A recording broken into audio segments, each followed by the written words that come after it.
세계적인 문호였던 버나드 쇼는 이런 얘기했습니다. 인생의 말년에 고백하기를 왜 이렇게 인생이 힘드냐 이렇게 이야기하면서 내 인생은 정말 절망이다 이렇게 얘기합니다.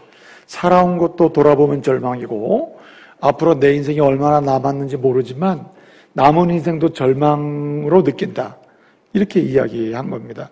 사실 버나드 쇼 같은 경우에는 훌륭한 극작가이기도 하고 문학가이기도 하고 대단한 세계적인 명성을 얻었던 사람이거든요. 그런데 이 사람이 자신의 인생 말년에 그렇게 얘기한다는 것은 사실은 충격이죠. 굉장히 도전이 되고 놀라게 만드는 것입니다. 왜 이 사람은 그렇게 절망이라고 했고 절망을 느꼈고 지금도 절망이라고 했을까요? 그런 두 가지 차원에서 이야기합니다. 첫째는 지금까지 마음에 소원하는 것을 이루지 못한 것 때문에 절망하고, 두 번째는 마음에 소원하는 것을 정말 수없이 이루었지만 수없이 이룬 다음에 여전히 허전하고 여전히 마음의 위로가 되지 않는 이 상태로 인해서 절망이다. 이뤄도 절망, 이루지 못해도 절망이다. 그래서 인생이 자기 인생의 과정을 보면서 정말 절망이고 위기다 그렇게 이야기한 겁니다. 왜 그랬을까요? 왜 버나드 쇼 같이 아주 유명한 알려진 객관적으로는 세상적으로 성공했다고 하는 사람이 이렇게 됐을까요? 왜 그렇게 이야기할까요? 여러분, 심리학자들이 한 사람이 이 땅에 태어나서 의미 있는 존재로 살아가는 세 가지 조건이 있답니다. 첫째는 믿을 대상이 있어야 되고, 한마디로 뭔가 내가 믿고 있고 내가 믿고 있는 사람이 있어서 내가 중요한 존재로 역할을 할 수 있다는 이러한 것이 느껴질 때 이 사람은 의미 있는 존재로 산다는 거예요. 한마디로 믿을 만한 대상이 있을 때, 믿고 사는 게 있을 때, 정말 믿을 만한 존재를 믿고 있을 때 그 사람이 의미 있는 존재의 인생을 살 수 있다. 또 한 가지는 뭔가 부유한 사랑을 지속적으로 경험하면서 그 사랑의 감동 속에 살 때 이 사람은 의미 있는 인생을 살 수 있다는 거예요. 의미 있는 존재로서의 인생. 마지막 한 가지는 인생이 시작되면서부터 진행되는 과정, 그리고 마지막 지점에 여전히 자기가 소속되어 있는 것이 확실할 때 의미 있는 존재로 살 수 있다는 겁니다. 가정에 소속이 되고 학교에 소속이 되고, 그래서 소속과 무관하게 사는 경우는 없다. 인생이 의미 있는 존재로 살 때 보면 항상 어디인가 소속이 되어 있는데, 가장 의미 있는 인생은 마지막 궁극적 지점에 자기가 어디에 영원히 소속될 것이냐, 이것이 확실하고 그것을 갈망하며 사는 사람은 의미 있는 존재로 살 수 있다는 거예요. 이런 관점에서 보게 되면 버나드 쇼의 고민은 바로 이런 문제가 아닐까 생각할 수 있는 거죠. 그렇게 대외적으로 객관적으로 성공했다는 사람이 마음에 소원하는 것을 이루지 못해서 절망, 이뤄서 절망. 그렇다면 그에게 문제는 뭘까? 의미 있는 존재로서 살지 못하는 이유가 뭘까? 인생 말년에 자기 인생을 그렇게 평가하는 이유가 뭘까? 그런 거죠. 믿을 만한 대상이 없었고 부유한 사랑을 경험하지 못했으며 처음부터 지금까지, 그리고 마지막 지점에 자기가 속해야 할 소속감, 소속해야 될 그곳에 대한 갈망이 명료하지 않을 때 그는 그렇게 됐다고 볼 수가 있는 것이죠. 사랑하는 성도 여러분, 어떤 인생을 살고 있습니까? 버나드 쇼처럼 마음에 소원하는 것을 이뤄도 허전하고, 이루지 못하면 더 허전하고, 이뤄도 절망이고 이루지 못해서 절망이고, 이런 상황입니까? 여러 가지 이룬다고 생각하고 끊임없이 성취했다고 생각해서 달려왔는데 여전히 내 인생을 돌아보면, 그리고 앞으로 남은 인생을 바라보면 정말 위기입니까? 고통입니까? 우리 주님은 오늘 말씀에서 이렇게 얘기합니다. 우리 주님이 초림, 우리를 구원하시기 세상에 오셨죠.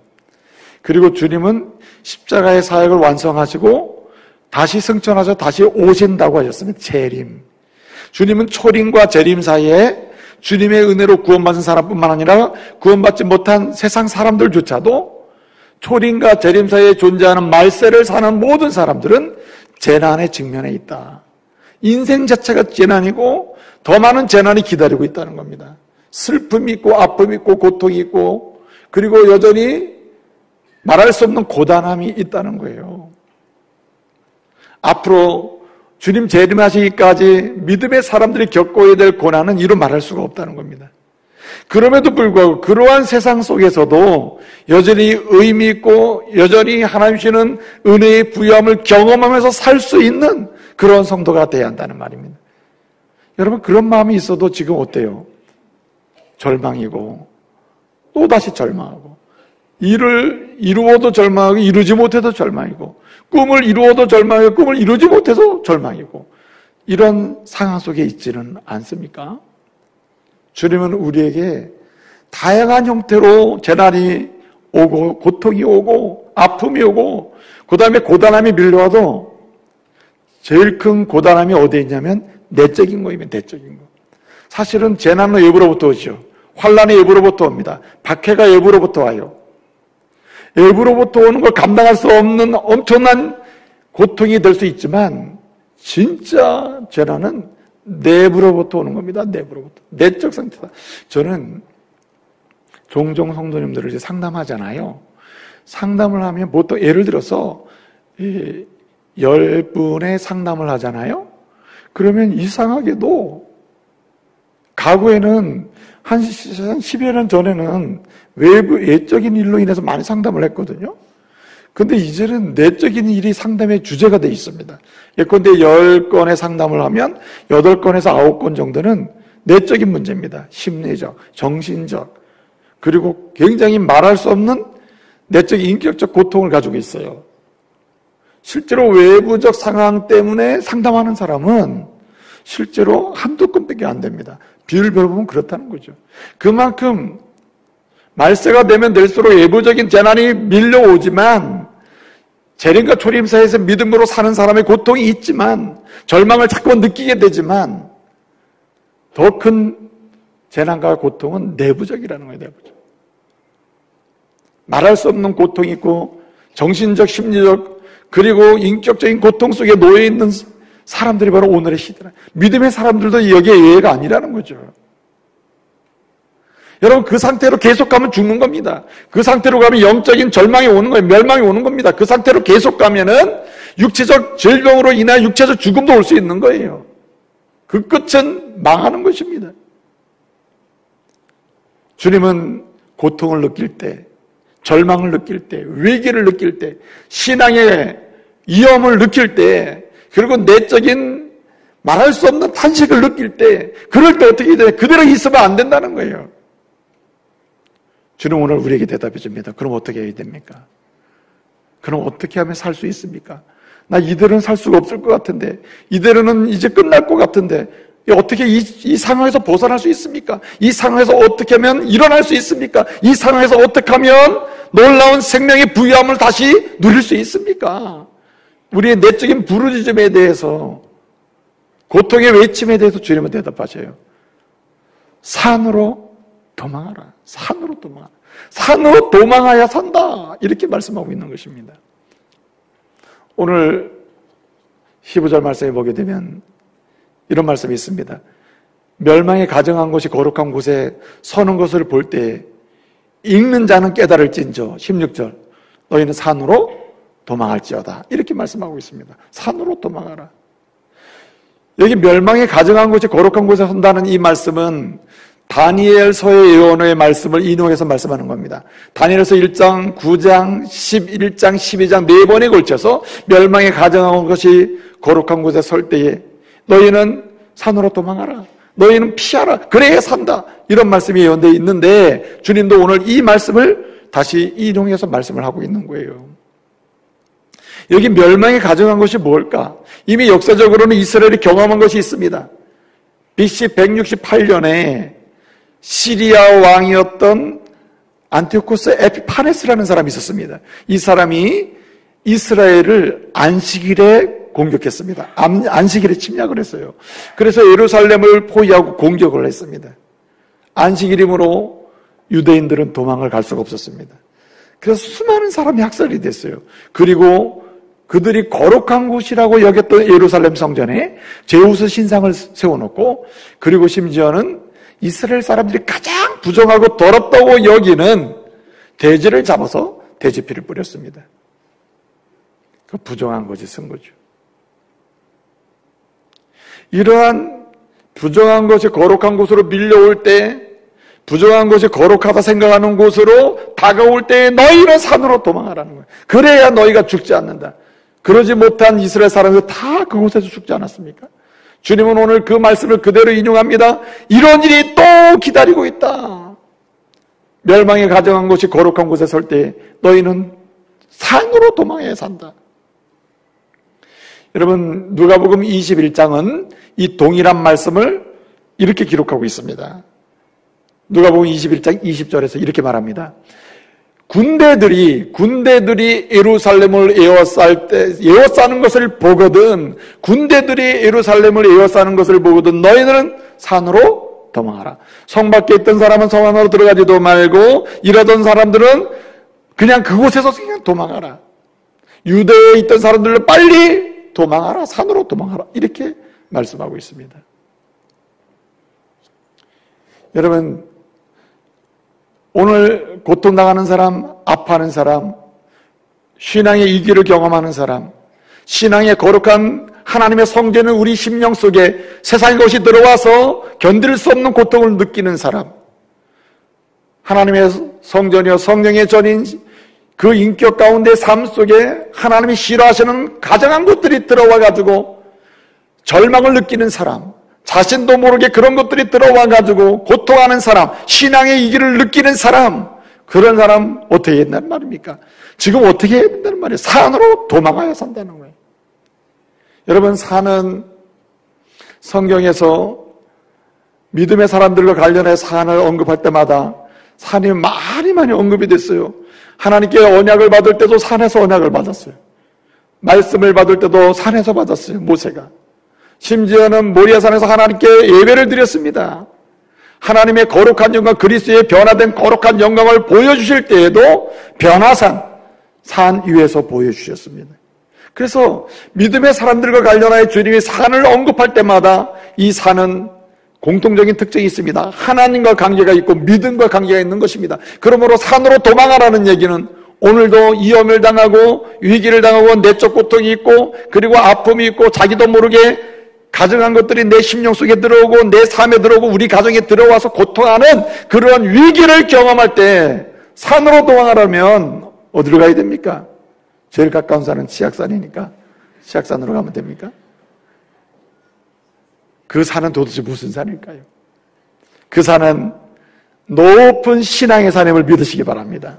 하나님을 산이라고 지칭하는 것이고 하나님을 신뢰하는 신앙을 산으로 지칭하고 있는 것입니다. 산 같은 신앙을 가리키고 있는 거예요.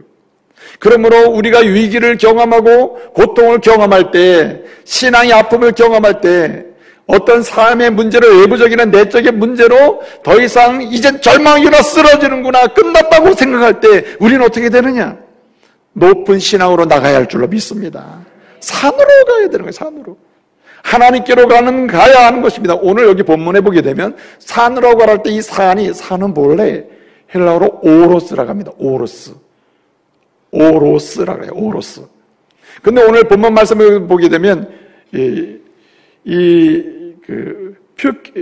퓨게게테르인데 이게 뭐냐면 도망가라 어떻게 되냐면은 엔테오르 되어 있습니다. 오르는 복수입니다. 복수. 산들로 도망가라. 산들로. 그러면 도대체 이게 어떤 의미가 있는지 이 신앙을 설명하고자 하는 거예요. 하나님 신앙으로 높고 하나님을 섬기는 신 하나님께로 도망하라. 하나님께로 더 가까이 나가라. 하나님을 믿는 신앙의 자리에 더 나가라는 것인데 어떤 신앙이냐? 세 가지 의미를 가지고 있습니다. 첫째는 하나님만 절대적으로 의지하는 하나님만 믿는 절대적 신앙의 자리로 나가라. 둘째는 하나님의 은혜의 사랑에 감동하는 신앙의 자리로 나가라. 또 하나는 하나님이 우리에게 주셨고 우리로 들어가게 하셨고 앞으로 영원히 주실 그 하나님의 나라를 갈망하는 신앙의 자리로 나가라. 할렐루야. 그럴 때 위기에서 벗어난다는 거예요. 살 수 있다는 겁니다. 치유받을 수 있다는 거예요. 일어날 수 있다는 것입니다. 사랑하는 성도 여러분, 오늘 이 시대는요, 정말 우리로 하여금 죽을 지경 더 죽게 만드는 시대입니다. 멸망의 자는 멸망의 자리에 더 나가게 만드는 시대예요. 거기서 나오게 만들 수 있는 어떤 것이 세상에 존재하지가 않습니다. 주님은 말씀하고 있는 거예요.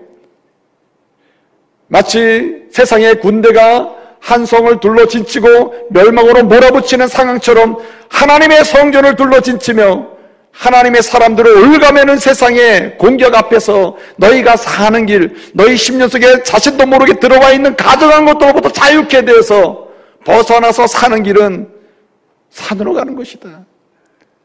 우리 주님께로 나가는 것이고 주님만 절대적으로 의지하는 높은 신앙으로 나가는 것이고 주님의 은혜만을 감동하며 사는 높은 신앙으로 나가는 것이고 주님이 우리에게 약속해 주셨고 들어가게 하신 하나님 나라를 먼저 생각하고 그것을 갈망하며 사는 신앙으로 나가는 거예요. 그 높은 신앙으로 나갈 때, 더 깊은 신앙으로 나갈 때, 더 넉넉한 신앙으로 나갈 때 우리는 고통의 자리에서 벗어나게 될 줄로 믿습니다.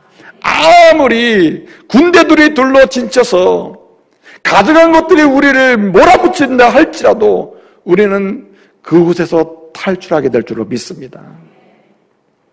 그래서 높은 신앙만이 오늘 이 시대에 밀려오는 다양한 위험으로부터 탈출할 수 있는 유일한 길이 되는 거예요.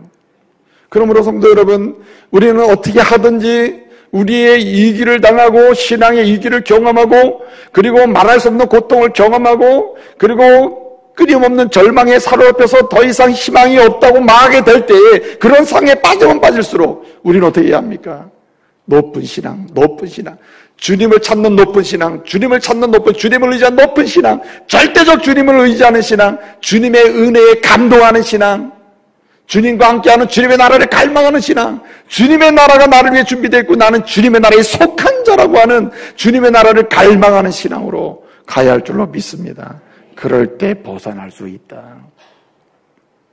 그렇기 때문에 우리가 위기 때에 그리고 고통의 때에 고통을 당하면 당할수록 우리를 세상 것들이 둘러진쳐서 몰아붙이면 몰아붙일수록 우리는 높은 신앙으로 나가기 위하여 세 가지 결단을 해야 하는 것입니다. 첫째는 우리는 그 세상의 어떤 것을 따르기보다는 주님의 뜻을 따르겠노라고 결단을 해야 하는 거예요. 할렐루야. 내가 세상 따르지 않겠다. 주님을 따르겠다. 사실은요, 오늘 산으로 가라 그래 산다고 하는 이 사건은 역사적 사건으로, 실제적 사건으로 사실은 이미 주님의 역사적으로 보여주셨습니다. 여러분, 베스티아누스 장군이 비델리스라고 하는 그 로마 황제, 비텔리우스라는 로마 황제의 명령을 받아가지고 이스라엘을 공격을 하게 됐거든요. 공격을 하게 됐는데 이때가 약 AD 66년경입니다.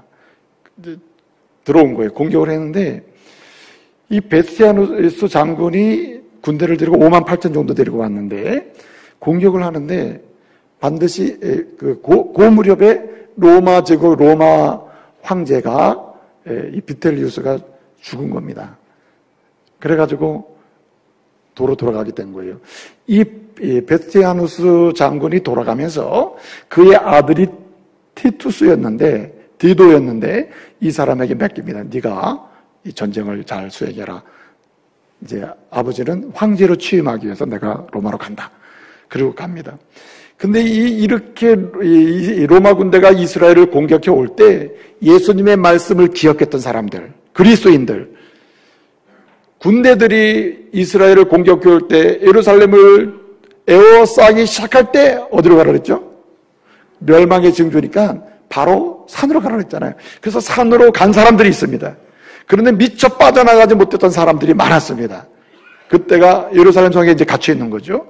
근데 이 베스티아누스 장군이 황제 취임을 해서 가면서 이 티투스 장군에게, 그 아들 장군에게 이렇게 인수인계를 하는 과정 속에 약간 말하자면은 그 경계가 약간 느슨하게 된 풀어진 상태가 있었습니다. 인수인계 과정에서 예루살렘을 둘러 진친 그 경계가 약간 풀어져서 그때 다수의 그리스도인들, 예수의 말씀을 의지하고 살던 사람들이 다 산으로 간 겁니다. 그래서 산 거예요. AD 70년에 예루살렘 성이 이제 약 5년 정도 걸려서 이제 함락이 됐습니다. 예루살렘 성이. 그러면서 약 한 110만 명이 죽었습니다. 110만 명 정도가 학살됐어요. 요세푸스라고 하는 유대 역사가가 있는데 유대 전쟁 상권에 보면 이 이야기가 쫙 설명이 되고 있습니다. 110만 명이 죽었고 약 10만 명 정도가 포로로 잡혔습니다. 그러니까 얼마나 큰 희생을 치렀어요. 그런데 예수의 말씀을 기억하고 하나님의 뜻을 따르던 그리스도인들은 한 사람도 죽지 않았다고 기록하고 있어요. 그들은 다 어디 갔습니까? 산으로 간 거예요. 산으로. 여러분, 오늘도 그리스도인들 중에 왜 여전히 절망에서 더 절망으로 갑니까? 왜 고통에서 고통에 빠집니까? 영적인 죽음을 향해 달려가고 육신의 죽음을 향해 달려갑니까? 그 왜 벗어나질 못할까요? 왜 높은 신앙으로 가지 못할까요? 그 이유가 뭘까요? 결단하지 않기 때문에. 어떤 결단입니까? 세상의 상식보다도 우선적으로 하나님의 뜻을 따르겠다고 하는 결단이 있어야 되는데 잠깐만 세상의 상식이나 세상의 여론이나 세상의 풍조나 세상의 사상을 먼저 따라가려고 하는 삶을 버리지 못한다는 거예요. 결단을 해야 한다는 거예요. 상식보다도 먼저, 세상의 풍조보다도 먼저, 세상의 여론보다도 먼저, 세상의 사상보다도 먼저, 세상의 주류적 판단, 가치관보다도 먼저 하나님의 뜻을 따라야 된다는 거예요. 주의 뜻을 먼저 따르겠다. 주의 뜻을. 여러분, 상식으로 말하면 고대사회나 중세사회에서 지금은 사실은 많은 의미가 퇴색됐습니다만은 전쟁이 일어나면 들에서 일하다가 산에서 열매를 채취하다가 전쟁이 나면 살기 위해서는 어디로 가야 됩니까? 동굴 속으로도 들어가야 됩니까? 어떻게 되는 거죠? 살기 위해서. 상식이 뭡니까? 상식. 고대 사회에서의 상식. 심지어는 중세 사회에서 전쟁이 나면 살기 위한 방식의 상식이 뭐예요? 상식. 성으로 가야 합니까? 아니면 더 들로 나가야 됩니까? 성으로 가야죠. 성으로. 여러분, 고대나 중세 사회에서는요, 전쟁이 나면 일하다가도 다 집을 싸가지고 요새화되어 있는 성으로 가야 되는 거예요. 성으로 들어가야 사는 것입니다. 성으로. 이게 상식이에요. 이게 세상 상식입니다. 여러분, 열심당원이라고 유대인들을 이끌던 정파 중에 하나가 열심당이 있었어요.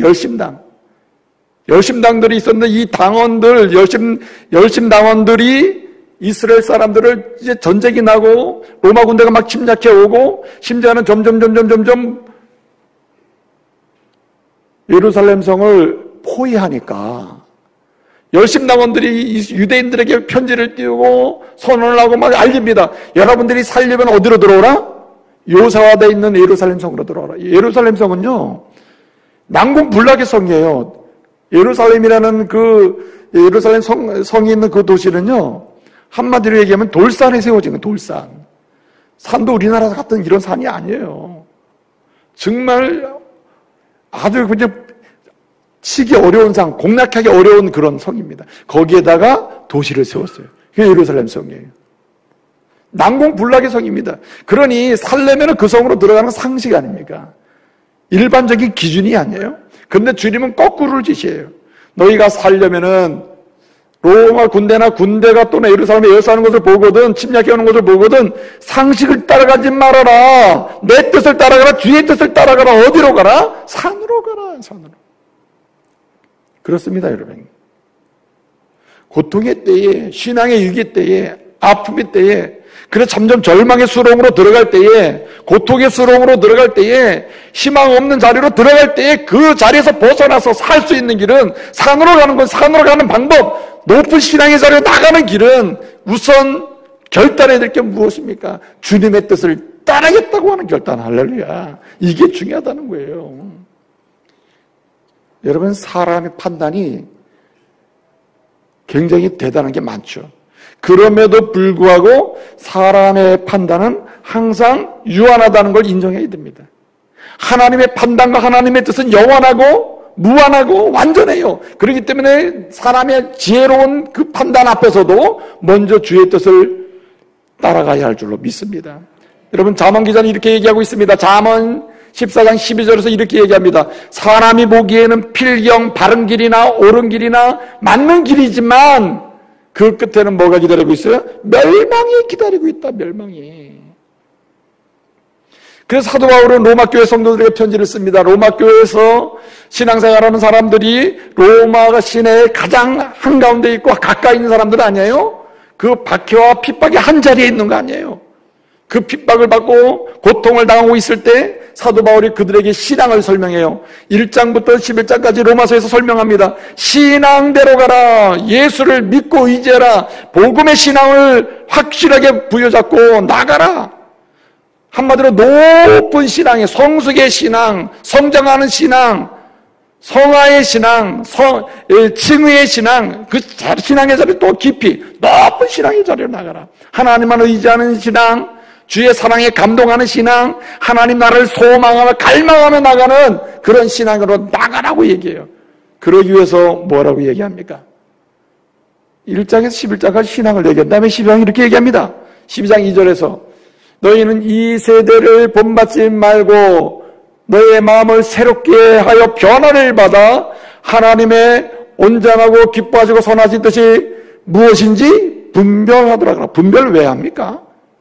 세상의 상식, 세상의 조류, 세상의 사상, 풍수 그것 따라가기보다 먼저 주의 뜻을 따라가라고 결단하는 말이에요. 할렐루야. 그래야 산다는 겁니다. 여러분, 사람들은 보통 제가 늘 드리는 말씀입니다만은 살기 위해서 살만한 복을 찾습니다. 내가 이 절망의 상황에서 살 수 있는 복이 뭐가 할까? 복이 되는 게 뭘까? 그 복을 정해놓고 그걸 따라가잖아요. 여러분, 복을 따라가면 절대 복을 누리지 못한다 그랬죠. 어떻게 해야 된다 그랬죠? 따라하세요. 복이 따라오게 하라. 복이 따라오게 해야 된다니까요. 그래서 신명기 28장에서 모세는 이스라엘 백성들에게 편지를 마지막 고별 설교하잖아요. 그 고별 설교하면서 28장에서 뭐라고 이야기합니까? 28장 1절, 2절을 보게 되면 뭐라고 얘기합니까? 너희가 만일 너희가 이 말씀에 청정하면 주의 뜻을 우선하고 따르겠다고 결단하고 따라가면 이 복이 내게 임하고 또한 내게 미치리니라고 했어요. 신명기 28장 6절의 마지막 결론은 뭐죠? 내가 들어가도 복이 따라가고 나가도 복이 따라가리라. 복을 받는다. 나가도 복이 따라가고 들어가도 복이 따라다니는 거 아니에요. 복을 따라다니게 하는 방식은 내가 이런 절망의 상황에 내가 나를 살릴 수 있는 복은 뭘까? 그걸 정하고 따라가는 게 아니고 주의 뜻을 따라가면 필요한 복이 따라온다. 할렐루야. 그 은혜를 누리시기를 말씀으로 축복합니다. 그렇기 때문에 주의 뜻을 먼저 선정해야 된다.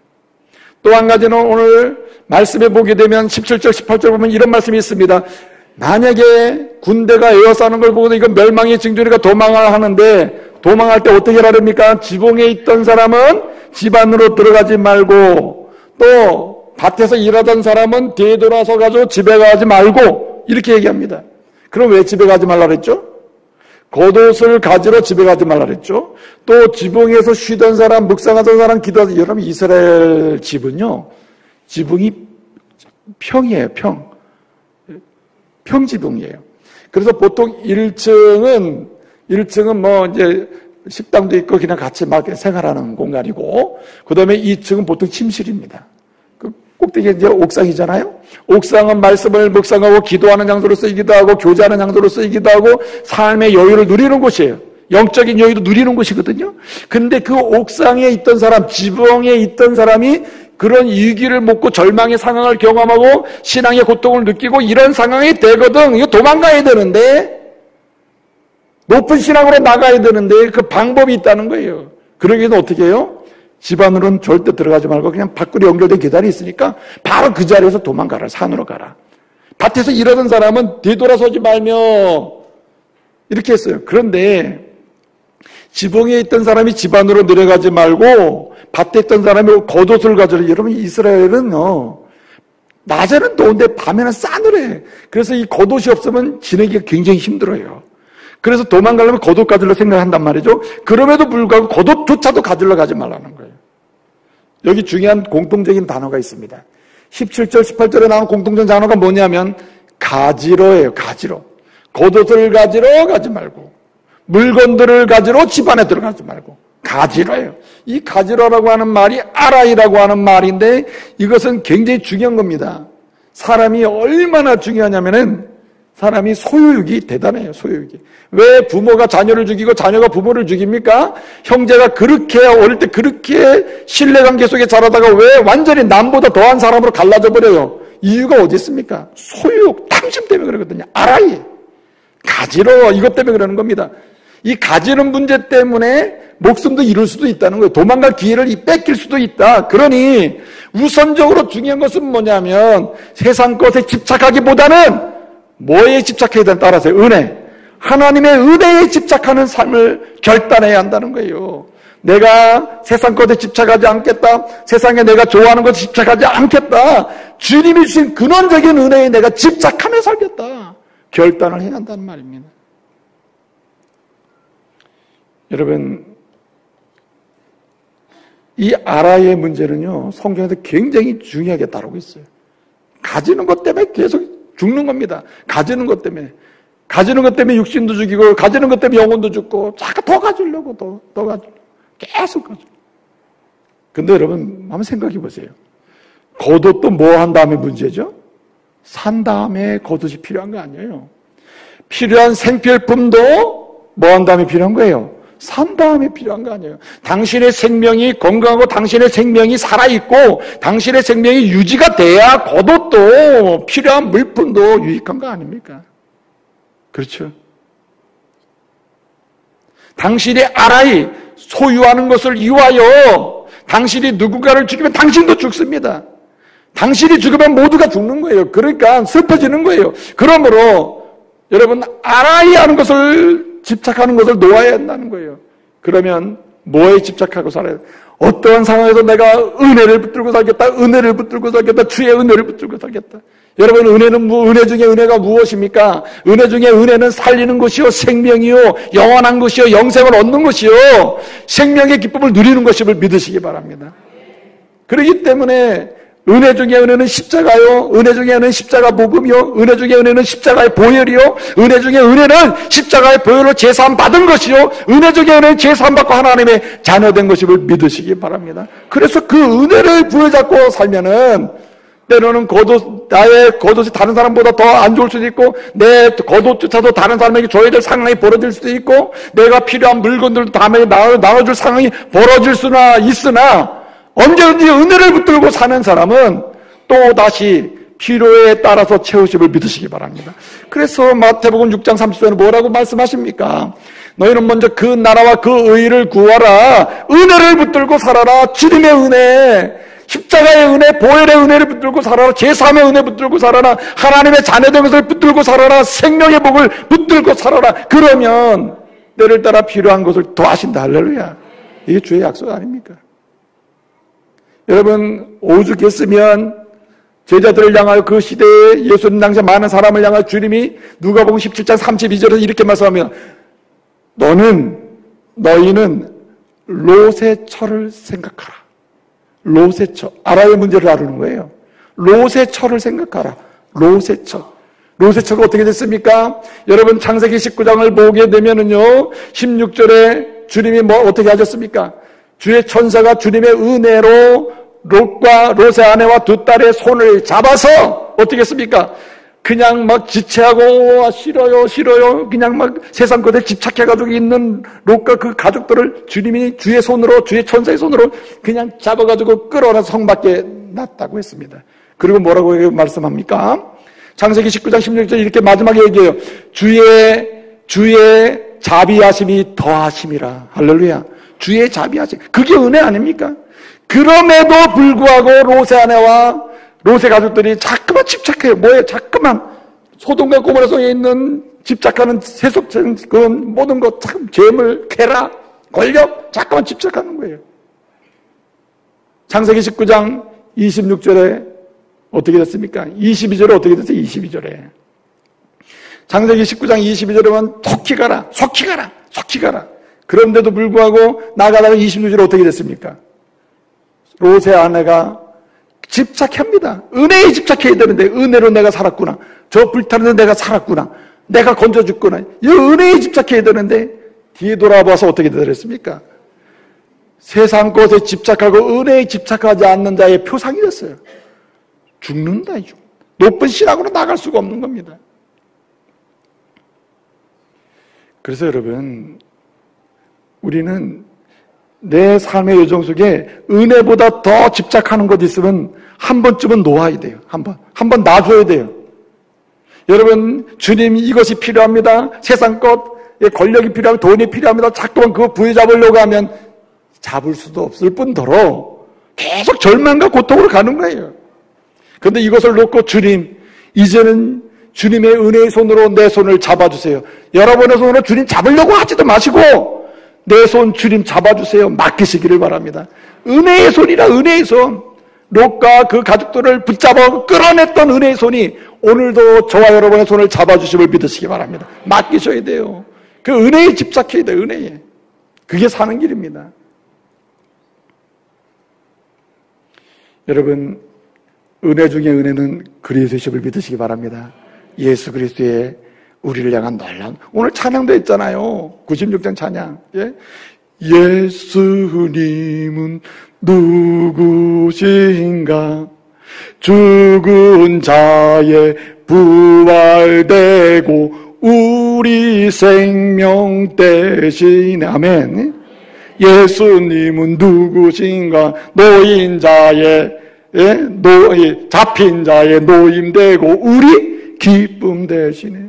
할렐루야. 은혜를 붙잡아야 돼요. 은혜를 붙잡으면 잡힐 때 놓이게 되고 죽을 때 부활되게 될 줄로 믿습니다.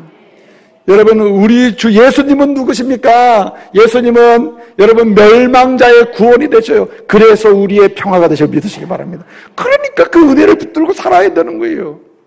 죽은 자의 구원되고 우리의 영광 대신에. 할렐루야. 결국 우리를 영광들에 나가게 하는 게 은혜를 붙들고 사는 사람의 마지막 지점이 아닙니까? 여러분, 꼭 한 가지 더 말씀드리고 싶어요. 높은 신앙으로 나가는 길은 무엇입니까?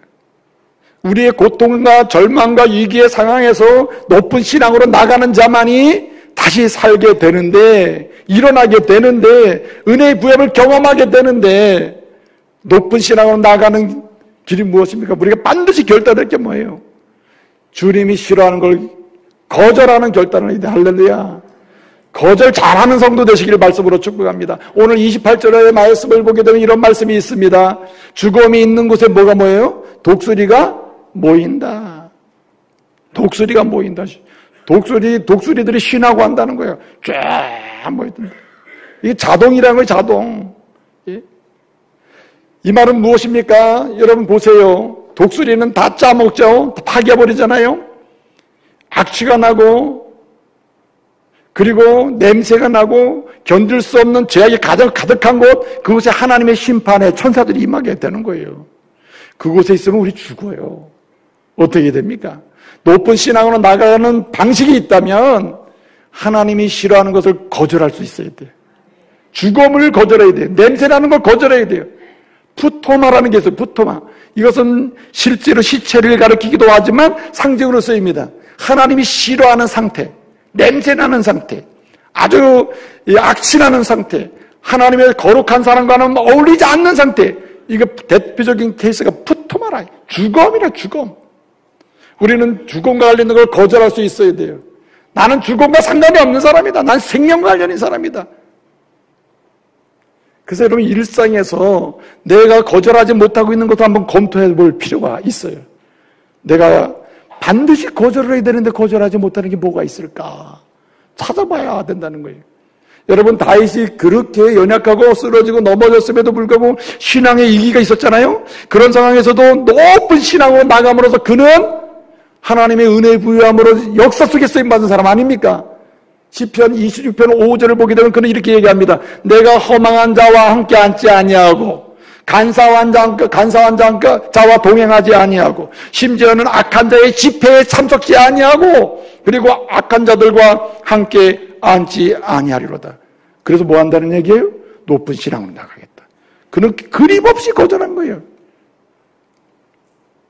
여러분, 유흥가를 거절하시길 바랍니다. 한락가를 거절하고 도박장을 거절하고 할렐루야. 지독한 술집도 좀 거절하고 점집도 좀 거절하고 철학관도 좀 거절하고 할렐루야. 점점 소리가 작아져. 너무 즐기고 있다는 증거예요. 지금. 이제 말씀을 마치겠습니다. 정말 주님 우리에게 말씀하십니다. 높은 신앙으로 나가라. 그것만 사는 길이다. 오늘 당신의 눈물의 고통은 풀 수 있는 길이 높은 신앙으로 가는 거다. 높은 신앙, 산 같은 신앙으로 가는 거다. 하나님만 의지하는 신앙, 하나님의 은혜의 감동으로 사는 신앙, 나는 주님께 속겠다, 주님의 나라를 갈망하며 사는 신앙, 그 높은 신앙으로 나가시기를 말씀으로 축복합니다. 산으로 가야 돼요. 산으로 가는 자는 사는 겁니다. 기도하겠습니다. 은혜로우신 아버지 하나님,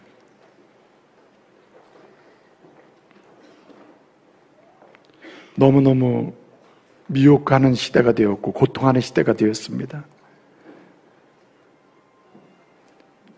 참으로 고통하는 가운데 수많은 위험을 당하는 시대가 되었습니다. 주여 원합니다. 믿는 자들이 높은 신앙으로 나가게 하여 주옵소서. 낮은 차원의 신앙에서 머물러 쓰러지고 넘어지고 고통당하며 위기 속에서 끊임없이 좌절하고 사망으로 향하는 이런 믿음의 자리에 거하지 않게 하여 주시고 이제는 오직 담대한 믿음의 자리로 나아갈 수 있도록 주님만 절대로 의지하는 믿음의 자리, 주의 은혜의 사랑만을 감동적으로 경험하며 사는 자리, 그리고 주님이 약속하신 하나님 나라를 갈망하며 오늘도 그 나라 백성으로 담대하게 사는 신앙의 자리로 나가게 하여 주옵소서. 예수님의 이름으로 기도합니다. 아멘.